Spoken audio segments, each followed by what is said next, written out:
Hello trophy hunters, Life of Fly is back again with another great story. This game is really relaxing and very easy to follow. It is very slow, so you can have my guide on your second screen and just follow what I do here if you don't want to play it all alone. Also, this game does not have a platinum, it is only 100%, but for an Xbox players it has 1000G. So it should come in 2 stacks at a price of $10. Unfortunately, game crashed a lot to me, 4 times or 5 times, and also I am unable to finish the game completely. Why is that? On the last level, last collectible in the game is unable to be picked up, so when they patch it, it is going to be fixed and you will be able to get 100%. I also show it in the video, you will see it is blocked and you cannot pick it up. So basically you cannot get your 100% yet until it's fixed. I make a lot of guides every week, so if you want to stay tuned, maybe consider to subscribe to my channel and follow me for some more content. Goodbye!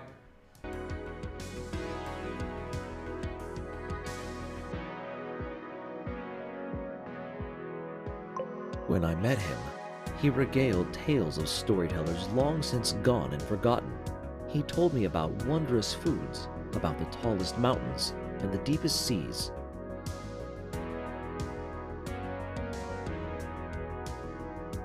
As an exchange, I told him of my travels and other flies I had met on my journeys.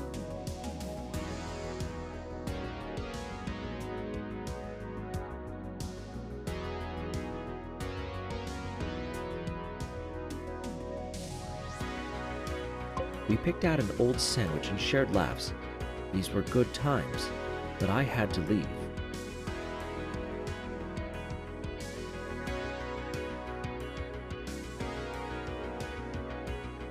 While he urged me to stay with him, I couldn't. Unlike Leonard, I needed to explore and move on with my life.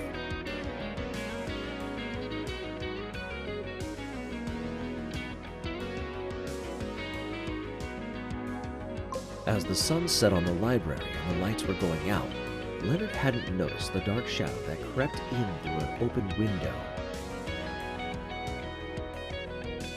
Against the crimson sky, a black cat slinked from shelf to shelf, its shadow eventually blending in with the rest of its surroundings.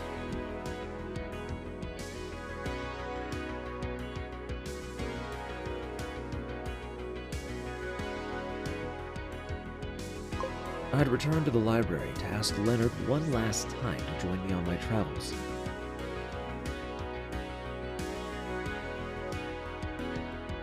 But I was too late.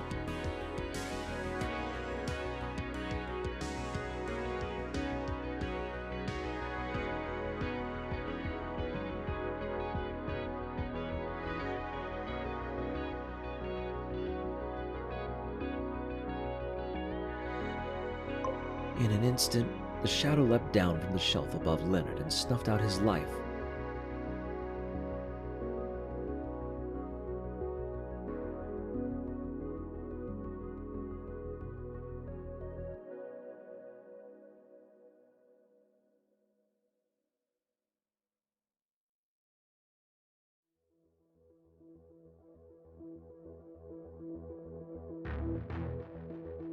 It was quick. He had no time to react.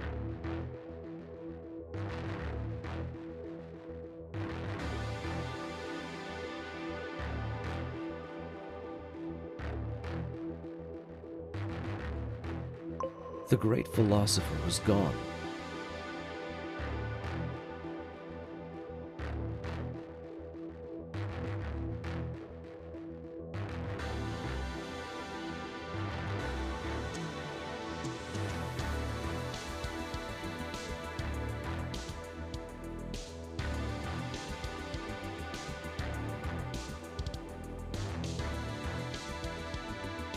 The cat was fed and left once more through the window.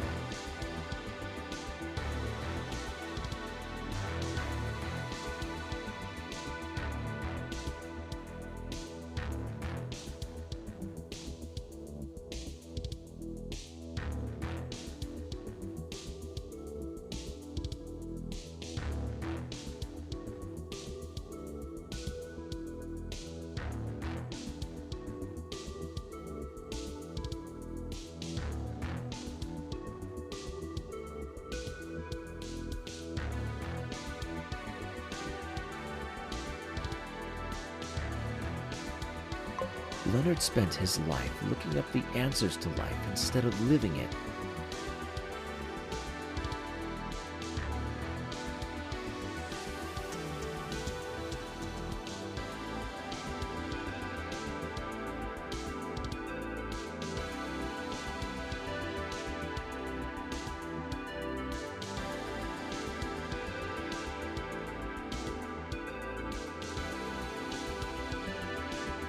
In the end, he didn't experience the things he had read so earnestly about.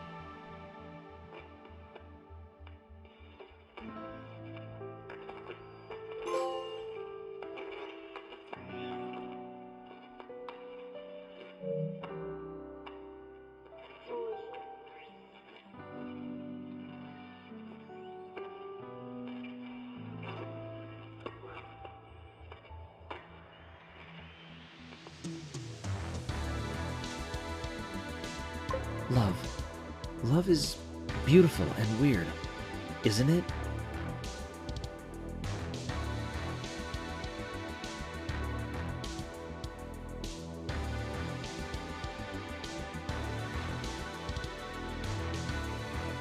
As a fly, I've wondered about love for a long time.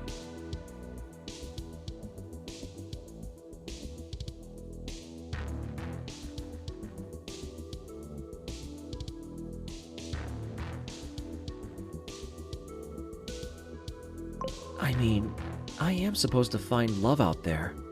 Am I supposed to love another fly?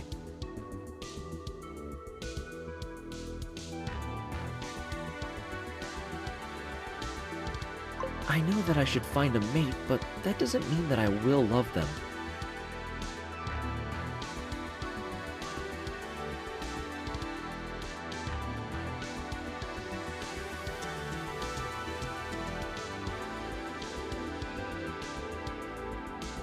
But I do like to watch humans and how they express love, or in some cases how they can outright reject it.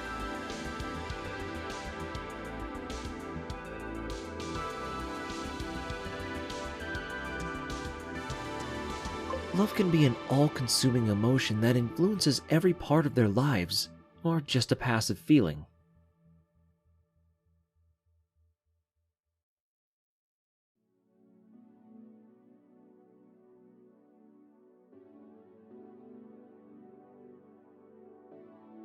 The humans don't just have a single type of love.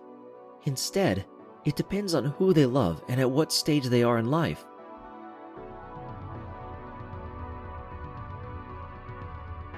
For example, humans can love their family, their friends, and for lack of a better word, their lovers.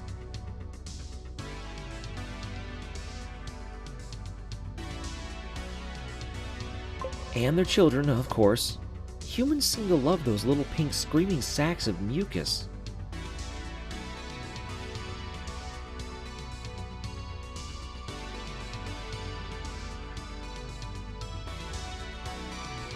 But as with many things in life, love is a gamble.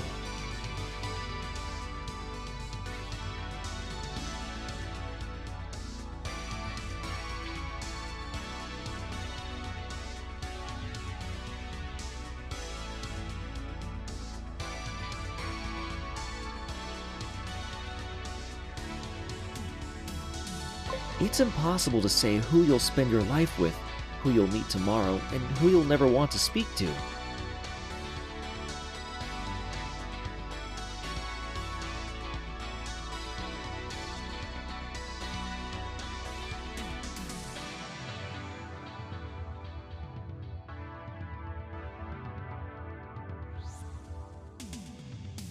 I've seen humans fall head over heels in love with someone and devote our every waking moment to them, constantly showering each other with gifts and praise.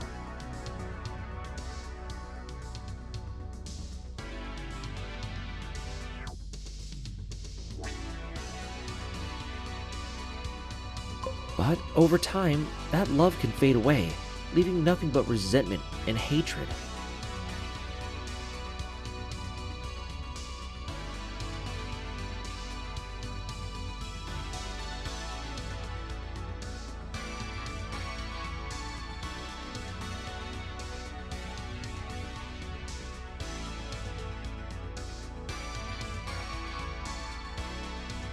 You can see the person you love for every day of a decade, and then never want to speak to them ever again.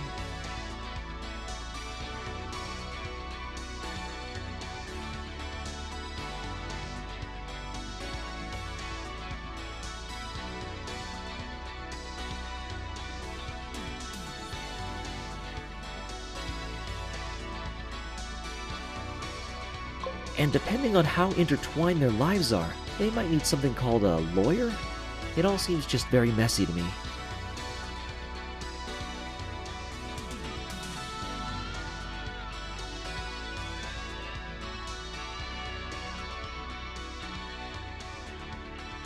It's not all doom and gloom. Far from it. The humans seem to be able to form lifelong bonds with each other that enrich their lives.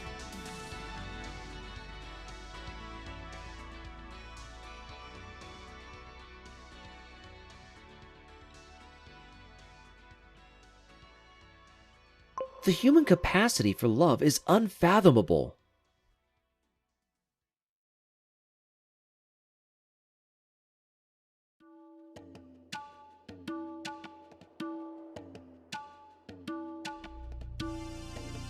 They shower each other with hugs and kisses, or just simple handshakes.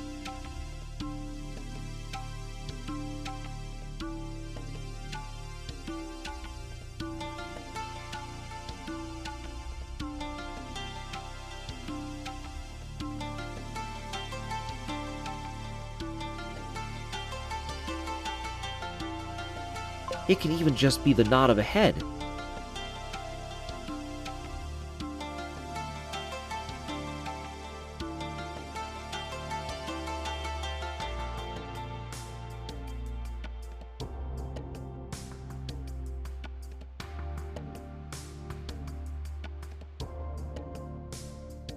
There's even love that's unspoken between two humans. They'll never admit it, but it's there. It's beautiful, that's for sure.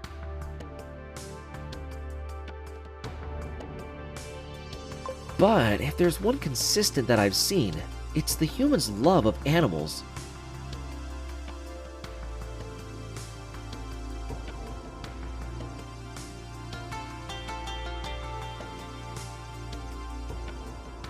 Humans seem to have unconditional love for dogs, cats, birds, but never flies.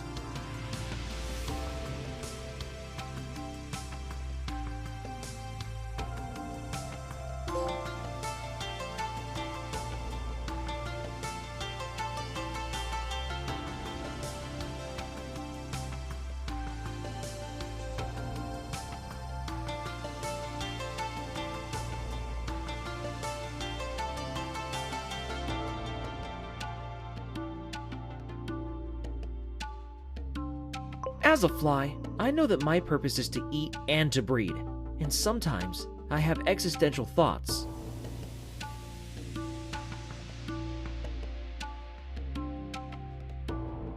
But humans, they've got existing down to a fine art.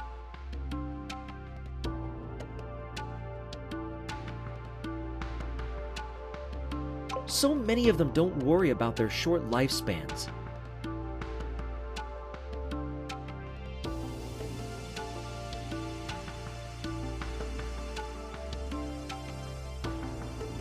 What are we having for dinner?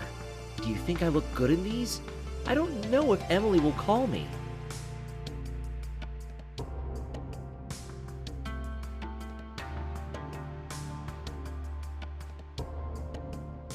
There are just some of the things I hear humans say while waiting for their laundry to finish.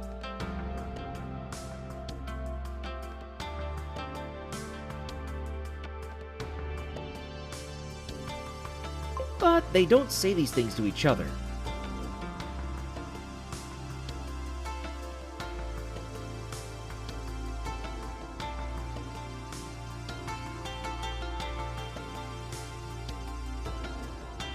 Instead, humans talk into small objects they hold to their hands.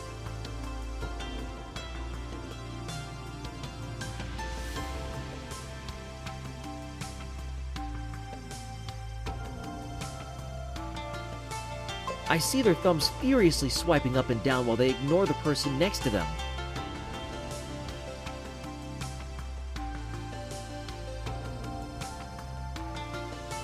What strange, mundane lives these humans lead.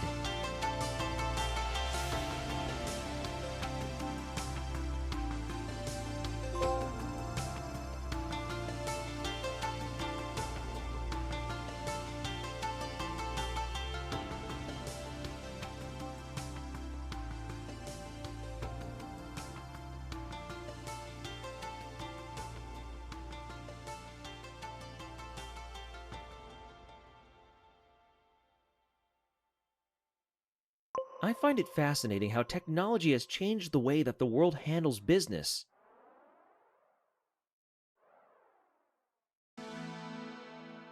A few decades ago, salespeople had to canvass areas and go door to door to drum up business. It was a time-consuming process.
Can you imagine doing that now? Would you be able to walk up to someone's office door and ask them to trust you with their business needs?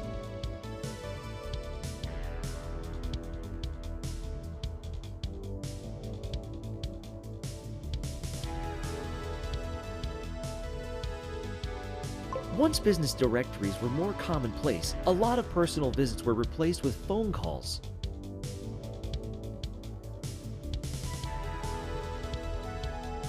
Phone calls are still commonplace, mind you.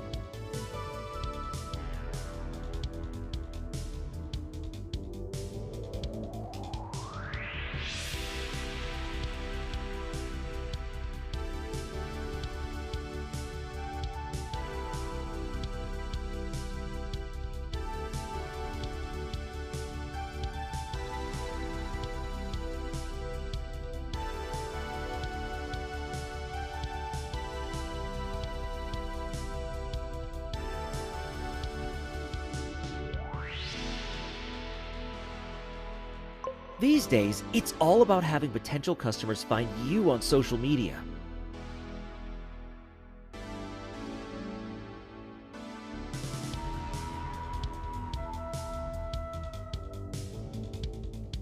You need experts to handle all of the different channels, marketing methods, and strategy.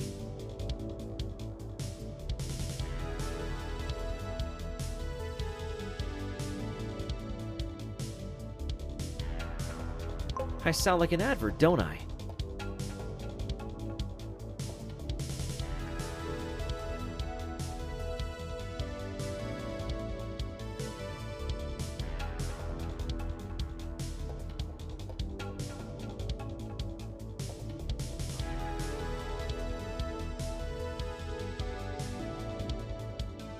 A company's persona may be relatable, but it may not be personable.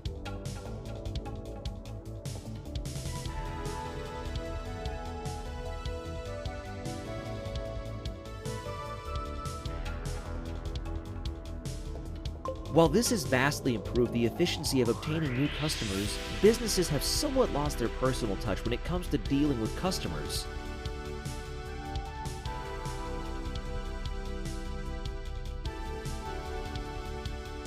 How often have you contacted a company and spoken with a computer bot instead of a human?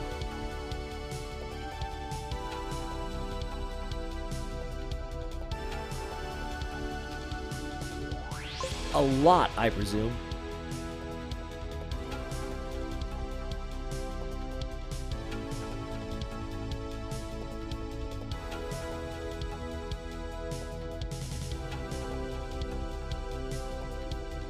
I mean, everyone has unique problems and questions that a bot might not be able to answer.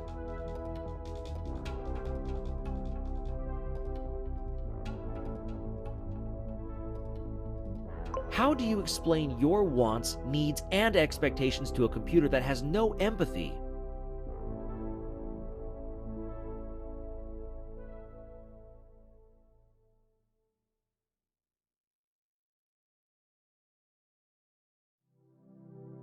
Some very smart people are constantly improving digital assistants, but it's still easy to tell when you're talking to a person or not.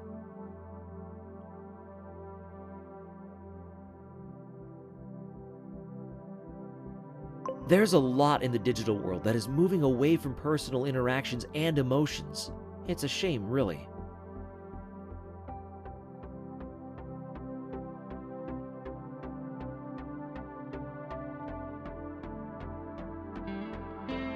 Then again, I'm a fly, so I can't use the phone or a computer, but I hear humans grumble about it a lot.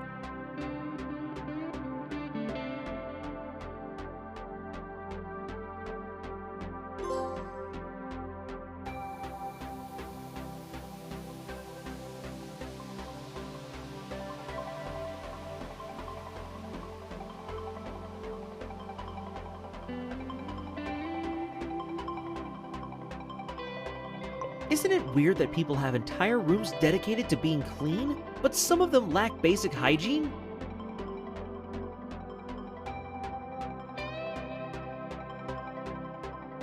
There are circumstances that may prevent you from accessing running water or healthcare products, but this is about the people who do have those things.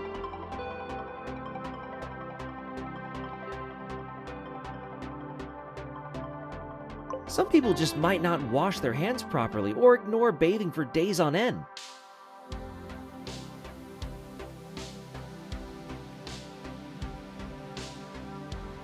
I've seen a lot of people get sick from not following basic hygiene.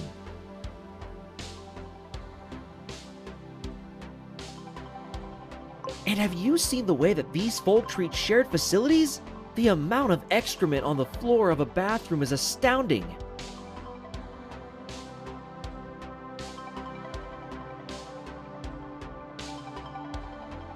Don't get me started on the amount of sweat they leave all over the gym equipment.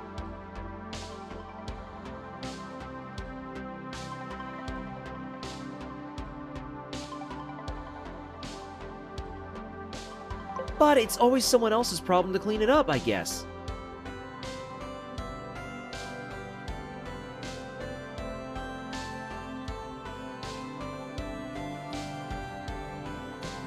I might be a fly, but humans are pretty gross.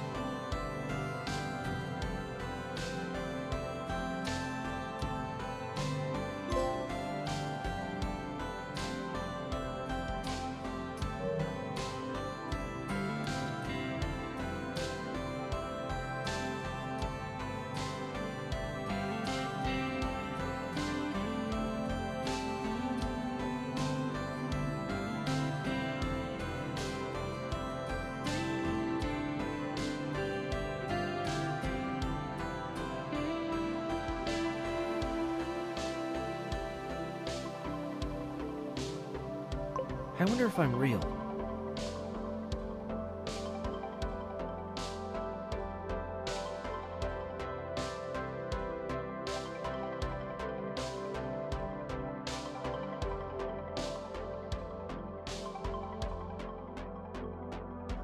Zooming around this room, eating pieces of dropped food, watching as the people come and go.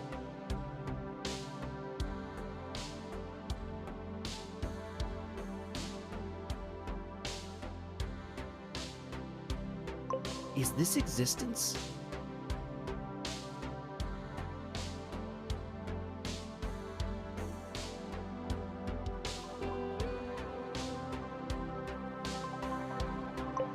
Is it even possible to prove that you're real and you're in control of your own life?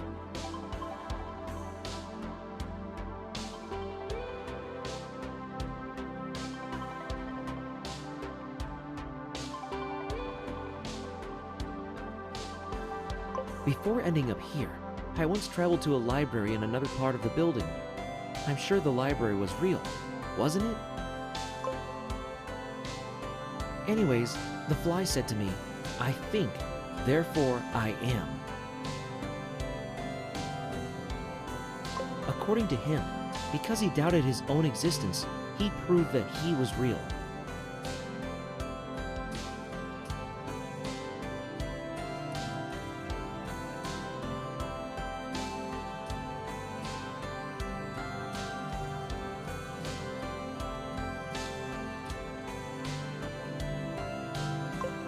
I guess that's one way to look at things.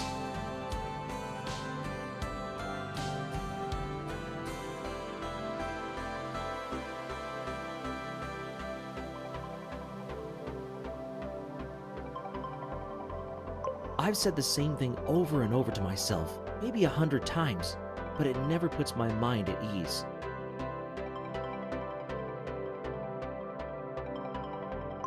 I guess now that I'm thinking about it, I'm proving my own existence?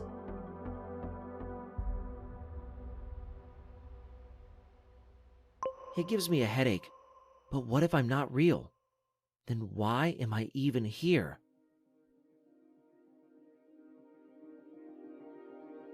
If this was some sort of dream, or an existence created by another's thought, then surely it would be a better life for me. I wouldn't need to look for life or companionship, or even meaning. I'd just have everything easy. My life would be a breeze. But if life wasn't hard, would it be worth living at all?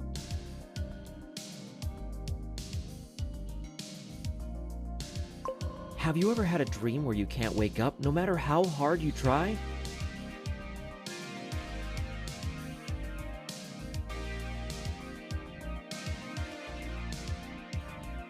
Sometimes I think those are real, and this, now, is all a dream.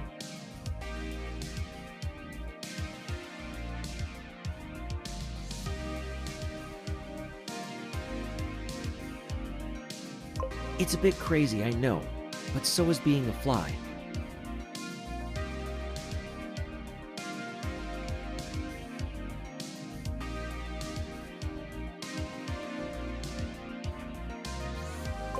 A fly flying around a big, dark room filled with chairs and a large screen and pondering their existence.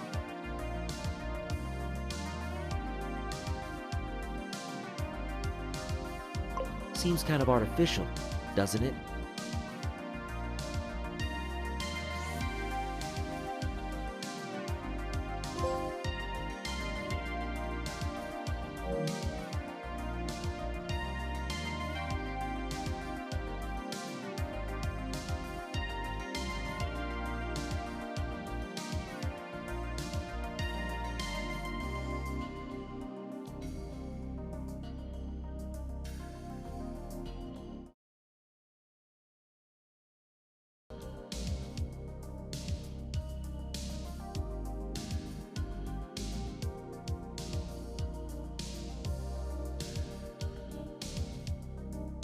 But for humans, it goes beyond that, because they revere people who might be a bit smarter or stronger than them. I mean, humans even worship those who are popular or have more money than them.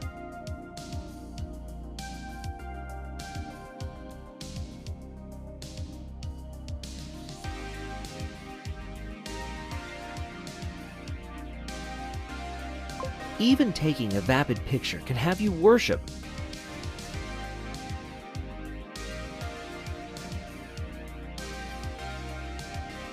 Should you really think better of someone who owns nicer things than you do?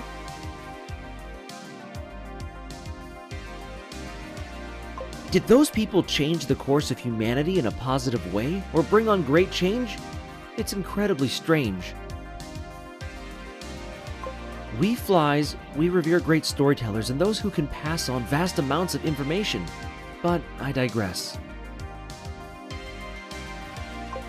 Hero worship must be part of the human's aging process. I've seen them change who they worship depending on where they are in their lives. Kids almost always think of the adults around them as heroes. And to a child, adults look like titans who can do no real wrong and have the world figured out. This doesn't include fictional heroes who fight supervillains.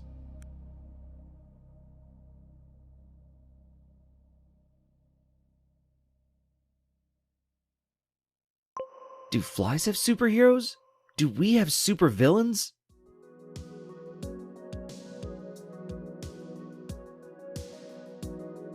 Inevitably, the day comes when children realize that adults are flawed. They're just regular people with regular people problems. But humans don't learn from those experiences and keep hero-worshipping other humans.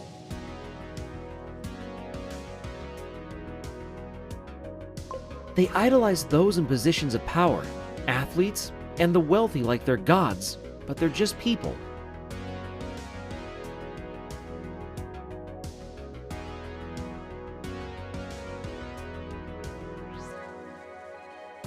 When those demi-hero humans eventually fall from the public's grace, they are shunned. The humans act as if they are above whatever transgression has transpired.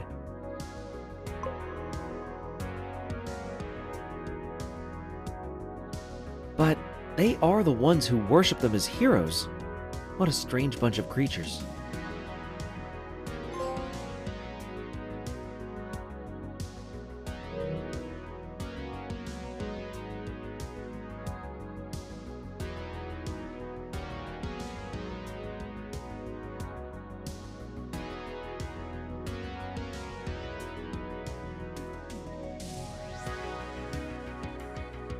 I wonder if there is another me out there somewhere.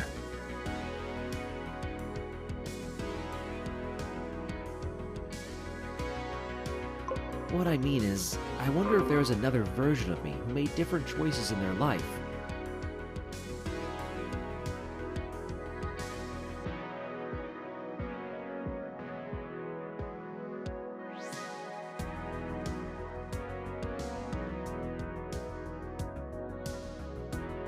Is there another me that lived in a library, or a pantry, or a subway station? Could they have been born in the countryside, or near the Arctic?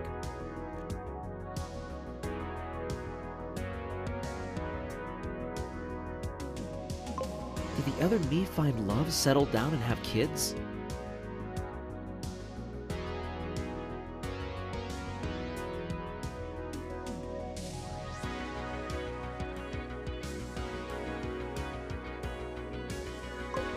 What if this other me is already dead, eaten by a cat, or squashed by a fly swatter? If that's the case, did anyone mourn their death?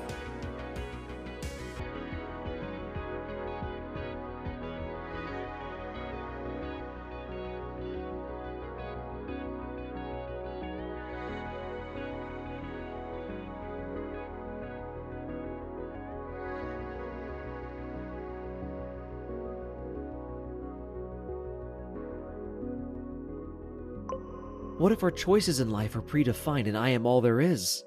That's a pretty scary thought.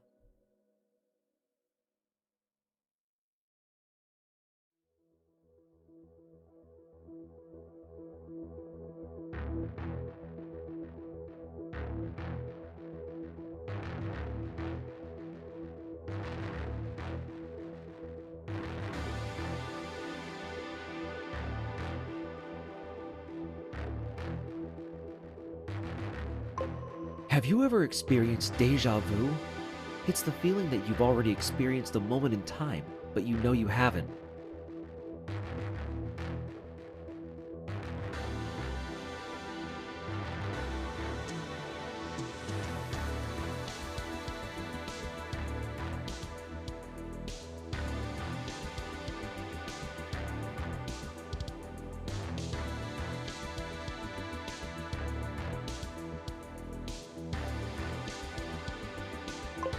You'll often feel a tingling on the back of your neck and think, hey, I've done this before. But when?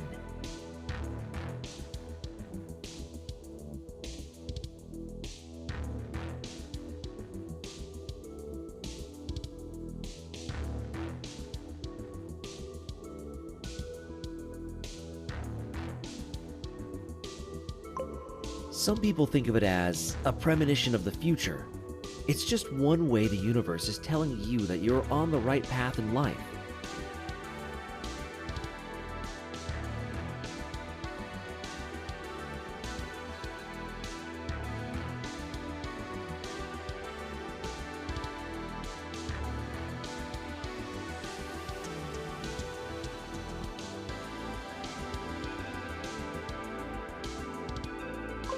Others view it as the thoughts of ourselves from alternate realities.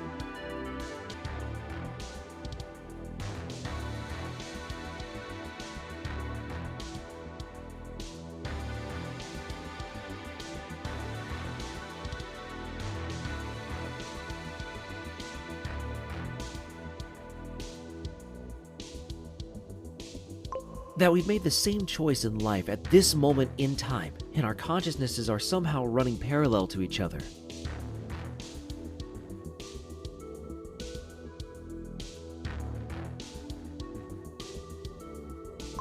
Like slipping into someone else's body for a split second.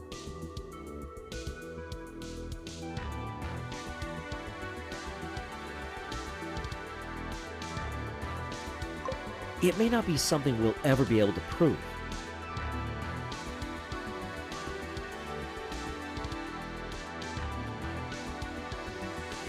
How do you even prove that there's another world out there beyond what we can see, let alone one where other versions of us made different life choices? If there is another me out there somewhere, I hope they're happy. I hope they got to see the world and live out their dreams.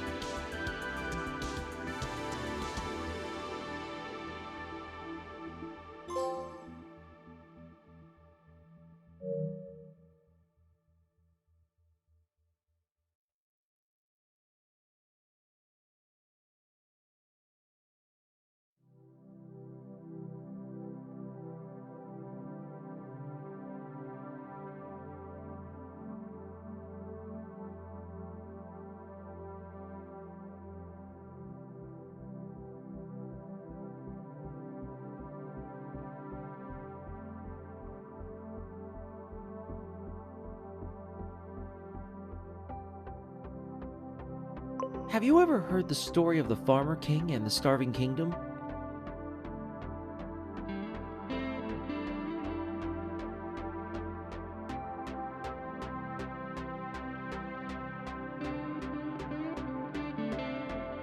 He wasn't born into nobility, but started life as a simple farmer.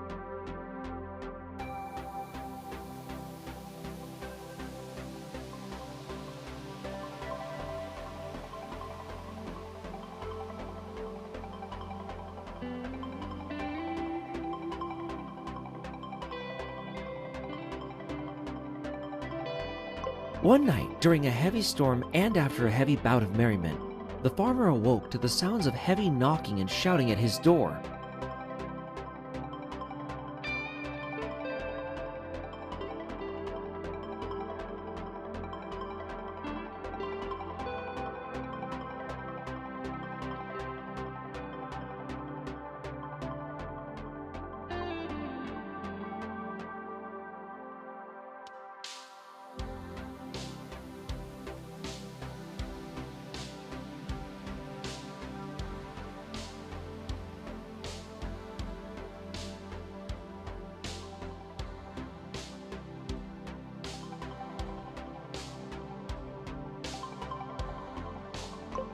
In his drunken haze, the farmer snuck up on the man and ended his life.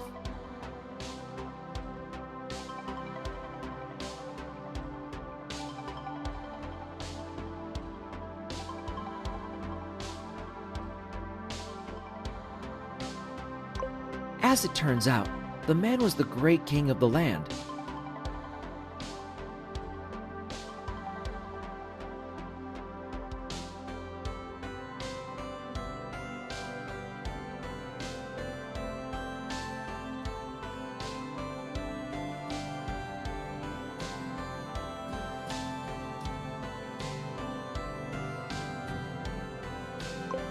His horses and carriage had been swept into a nearby river, while he barely managed to survive.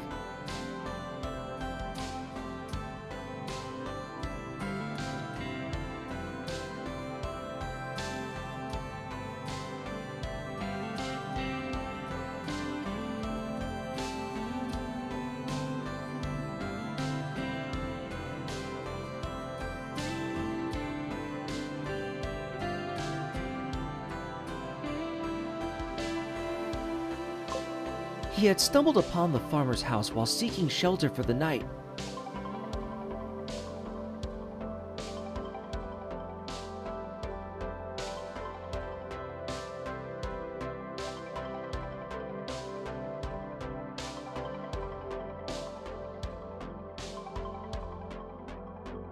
By the laws of the kingdom, the farmer was now king.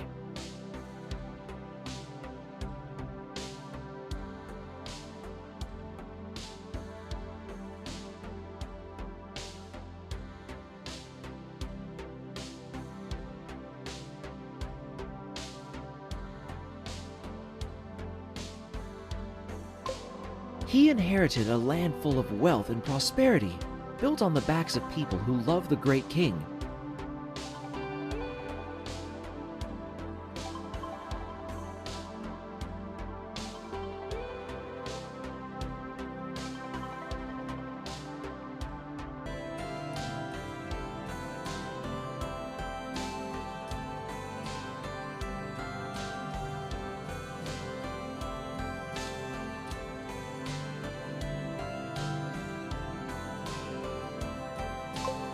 Fearing that he would lose his newfound power, the farmer king planned a campaign against neighboring kingdoms.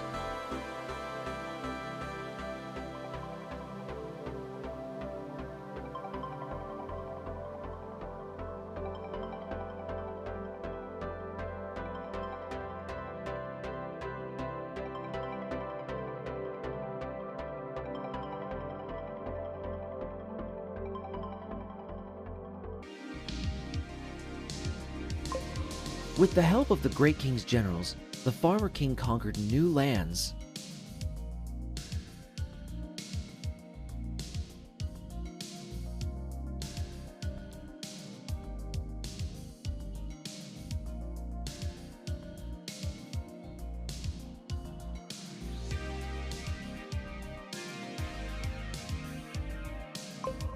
But the conquests came with a heavy price.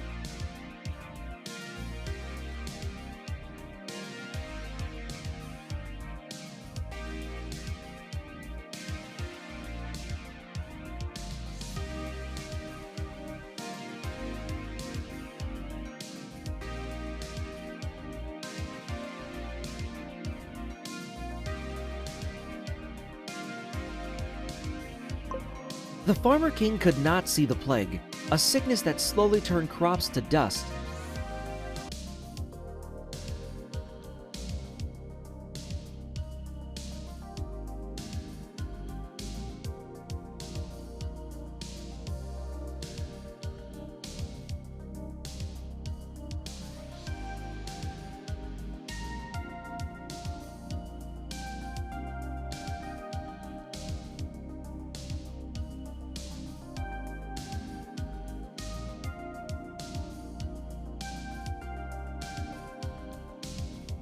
His people, however, understood they had to change the king's mind or suffer under his rule.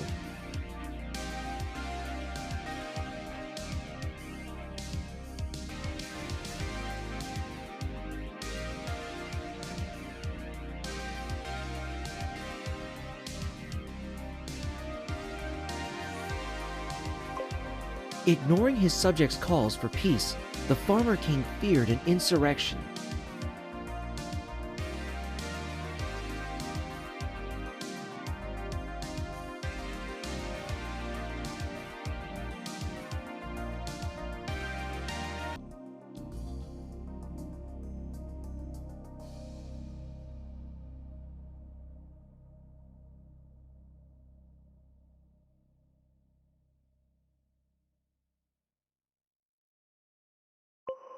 He ordered that every person who spoke a single word against him be slain, and soon his kingdom crumbled and his resources diminished.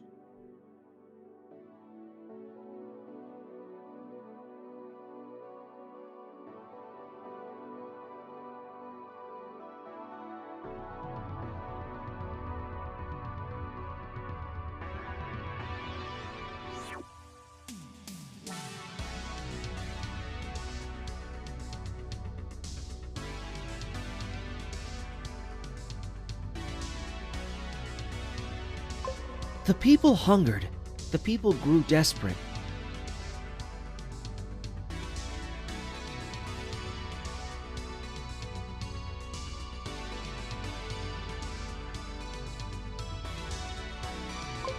One night, during a heavy storm and after a bout of merriment, The Farmer King finally realized how empty his throne room truly was.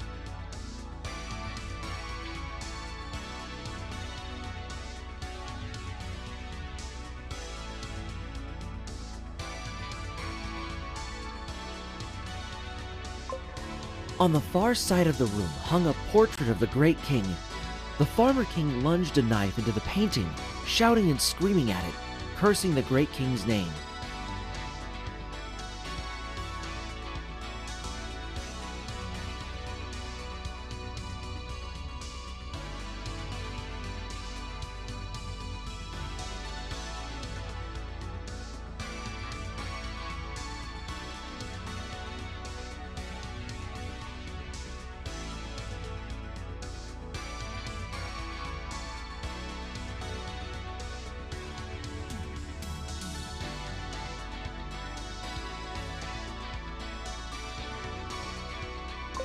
As he did, his people stormed the castle. They emptied the kitchens, the pantries, and the stables.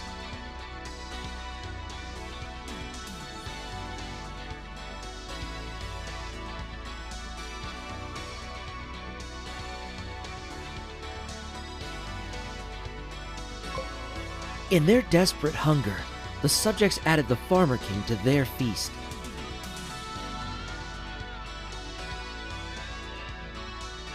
At long last, their bellies were full, and the tyrant was no more.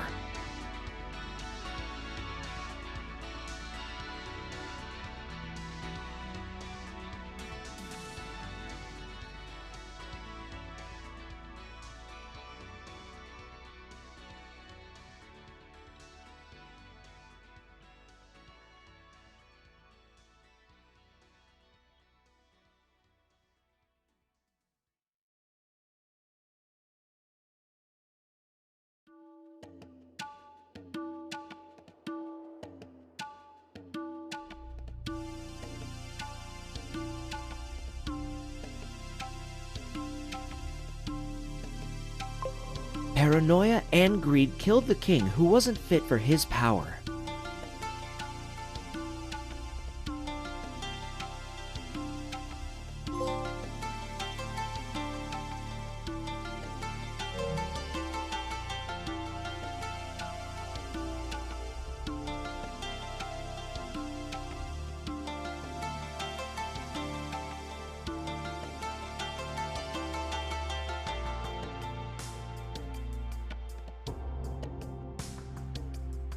I want to travel the world, see the snow-capped mountains of Everest, the Incan city of Machu Picchu, a sunset over the Serengeti.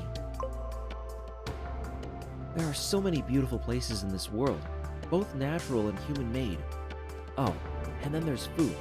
I want to try as many different dishes as possible. I've heard there's a fruit that smells worse than anything you've ever smelled, but tastes oh so sweet. And there's canned fish that has to be opened underwater. That's incredible. I'll settle for just seeing the rest of the neighborhood. I want to experience it all, but I just can't. No matter what, I can't seem to leave this station. I've spent my life trying to find a way out, but I haven't found the exit.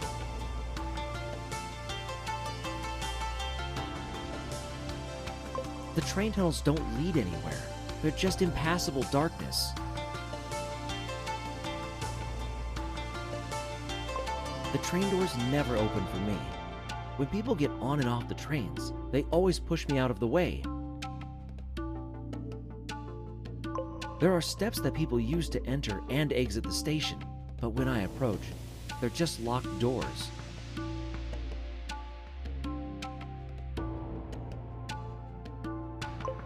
And the manholes are too heavy for me to lift. I think they're welded shut.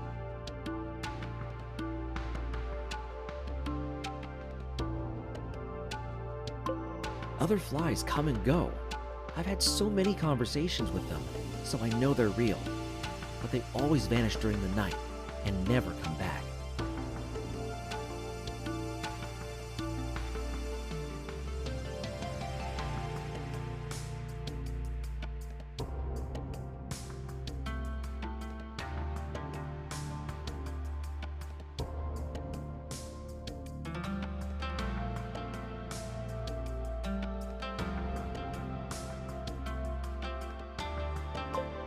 To be honest, I don't really remember a lot about them.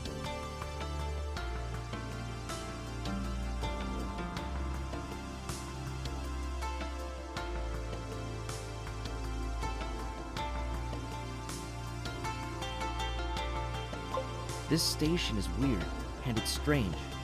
Sometimes, it's almost too quiet and too dark, even with everything else going on around me. The only real memory I have of arriving here is from a long time ago. I remember sitting on the ground when a large boot almost squashed me.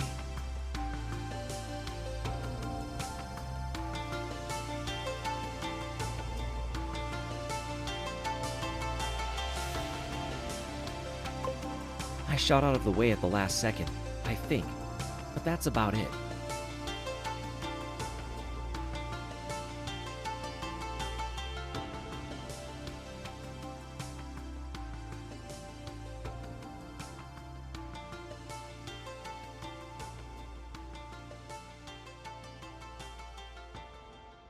One day, I'll finally leave this place.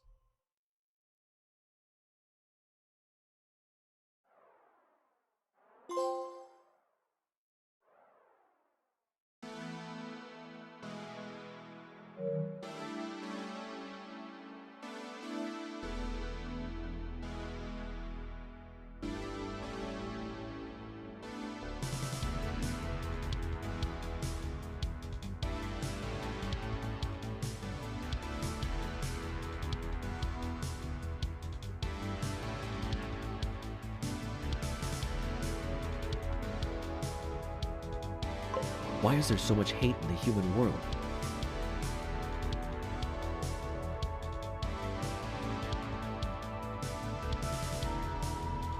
Humans hate each other over such strange things.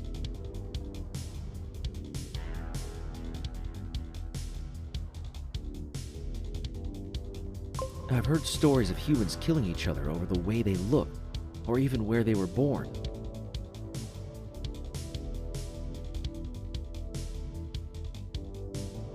No one can control the mass of land they were given life on, or the pigment of their skin. It just doesn't make any sense.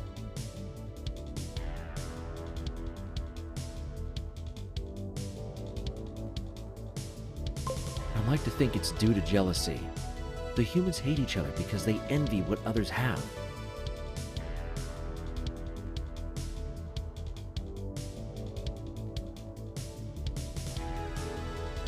Humans even start wars in the name of their religions.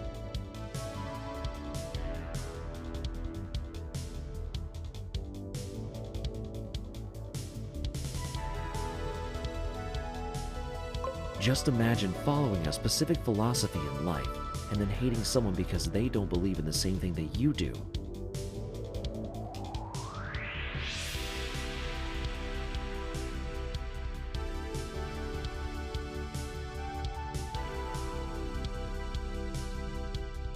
But hate can also exist on a smaller scale, one that doesn't involve entire nations.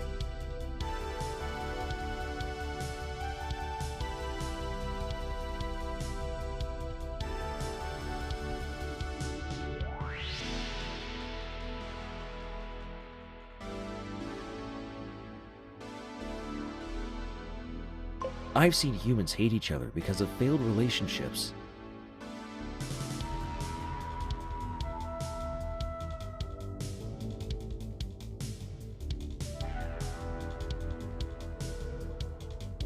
And sometimes, their mutual friends will pick sides during the breakup and never speak to each other again.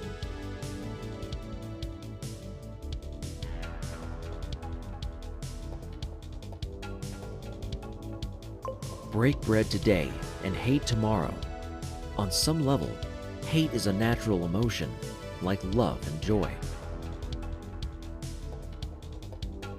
It's a way to help you cope with the events going on around you. It's something to make you feel better.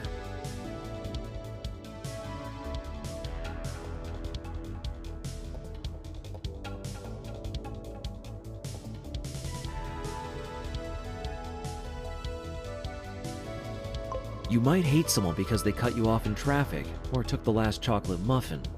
They had no right to do that, right? That kind of hate doesn't always hang around for long and will dissipate.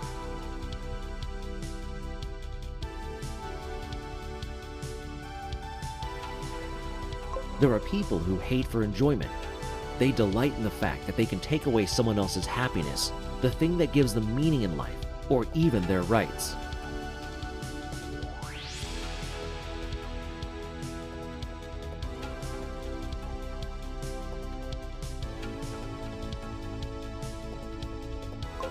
Why would you not want to see someone else enjoy life?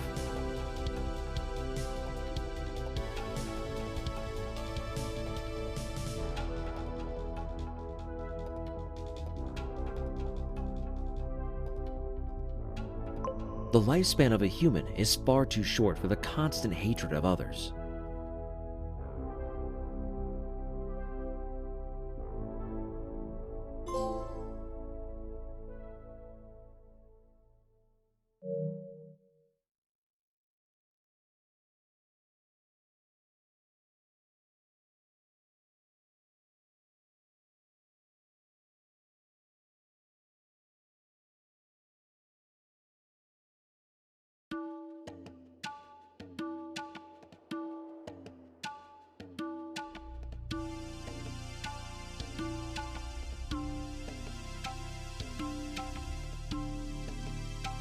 If you do what you love, you'll never work a day in your life.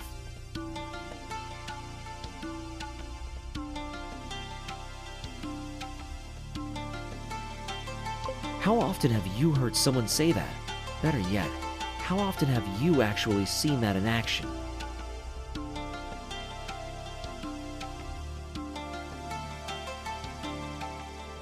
How many people do you know who absolutely love what they do for a living and don't consider it to be work?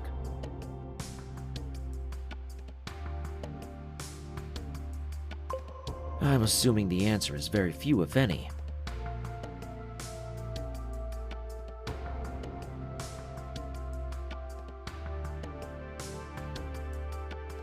When we're young, we dream of being astronauts or firemen or lawyers. We see these careers glorified in different forms of media that shape our young lives. I wanted to be a paleontologist, you know, jetting off to exotic locations and digging up dinosaur bones. It was all I could talk about when I was a kid. But life isn't that glamorous. We eventually realized just how unrealistic some of those jobs are.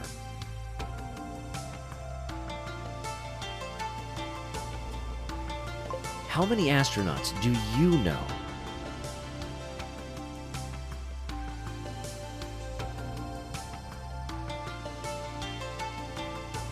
How many flies do you know who dig up old bones? Yeah, me neither.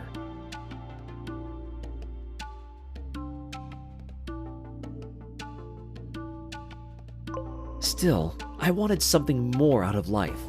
I wanted an outlet for all of my thoughts and emotions.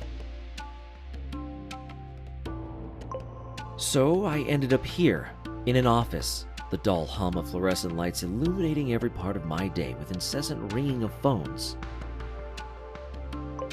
Do you know what it's like to sit in meeting after meeting and watch the hours drift away?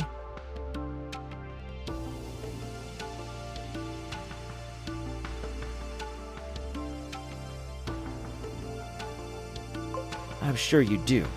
I'm sure most of you do.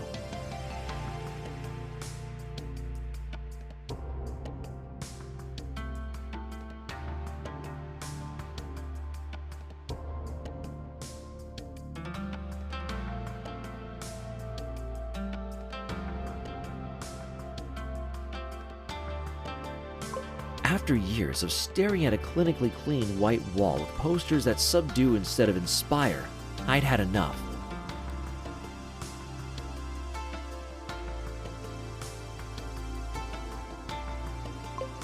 Every night I worked as hard as I could to let my creativity flow.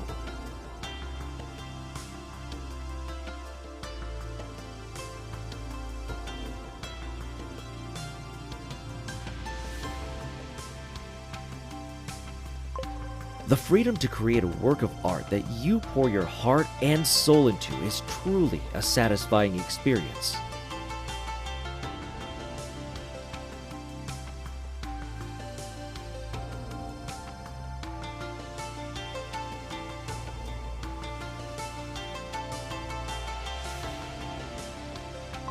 But that doesn't mean it was enough to leave the office. The modern world shackles us to our desk because there are bills to pay.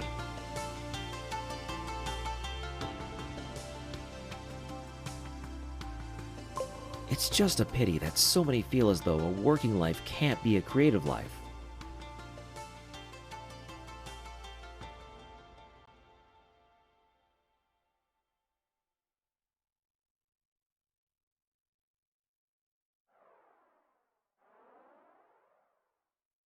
And it's a tragedy that we are conditioned into thinking this way. We have so much to give and so little time to do it.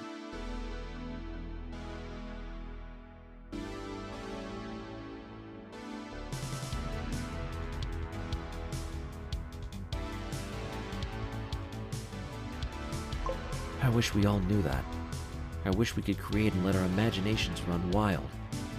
I wish I could leave this place.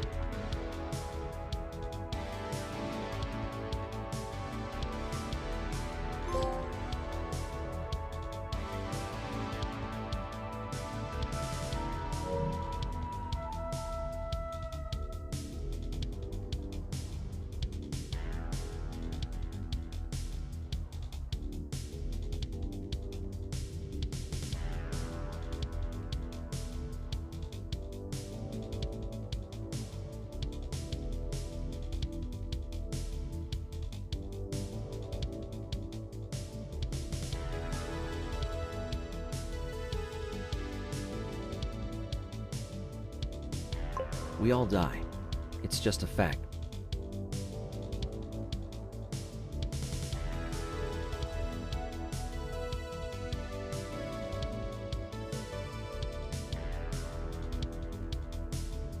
There are only two certainties in life. You're born and you die.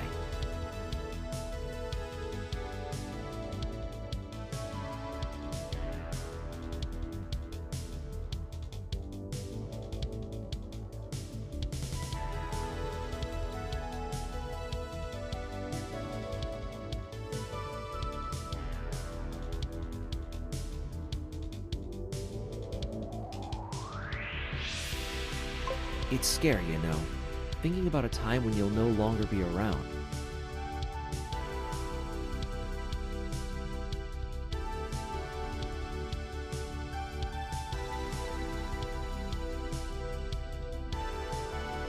Does everything just go black? Do you know that you're dead? Are we instantly born again or never given another chance?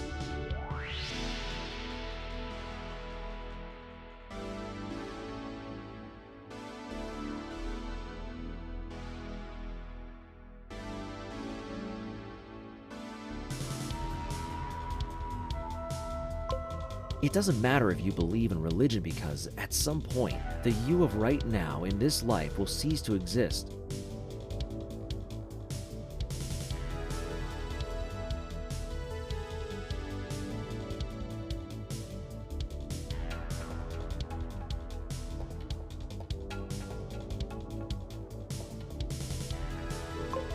Is it some sort of cosmic cruel joke that we're alive for a finite amount of time?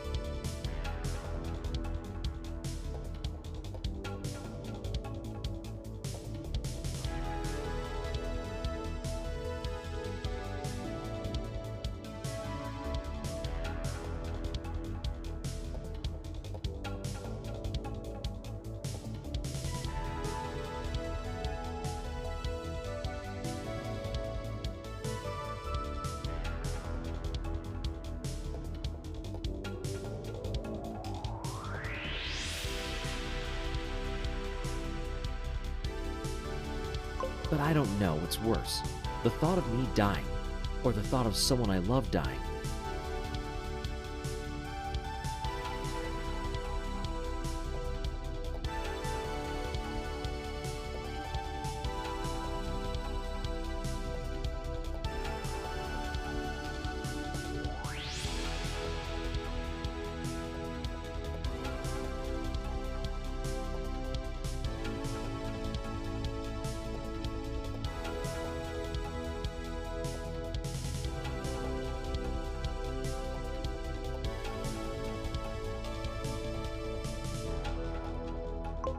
When someone you know passes away, they're always taken too soon, even if they've lived the fullest of lives.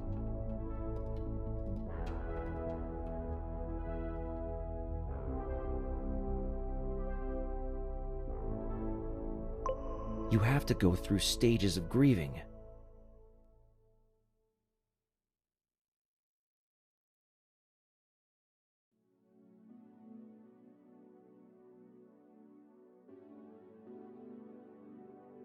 You need to accept that you'll never see that person again. You'll never hear them again. You'll never hold them.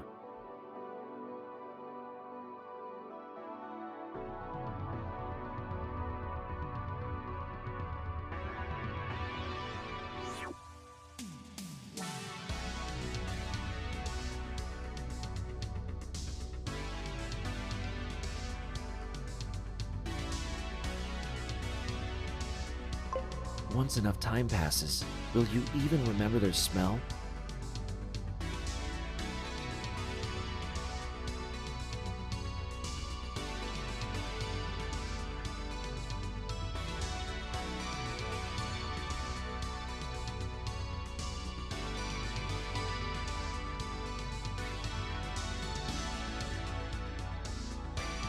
I've met a lot of flies along my travels, but I can't say for sure which ones have passed on.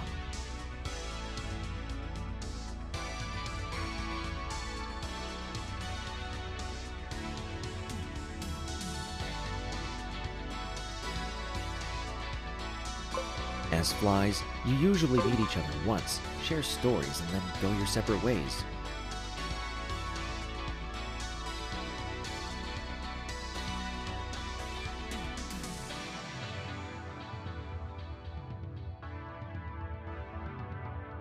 And just the thought of one of those flies being pounced on by a cat or squashed with a fly swatter is awful.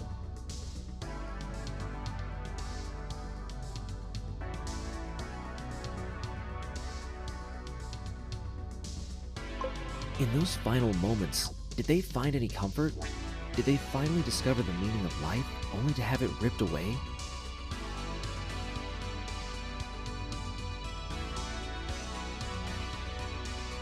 I cannot bear the thought of one of those flies being killed in some awful way, and then still dealing with the physical pain as they pass away, alone.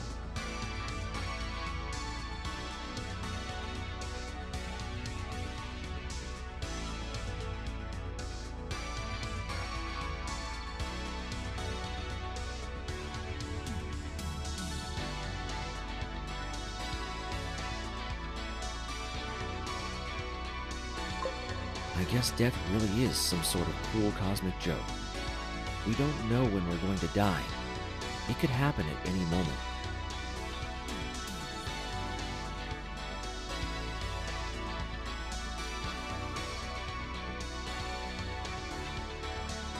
All we can do is try to leave good memories for others around us, even if we may never see them again.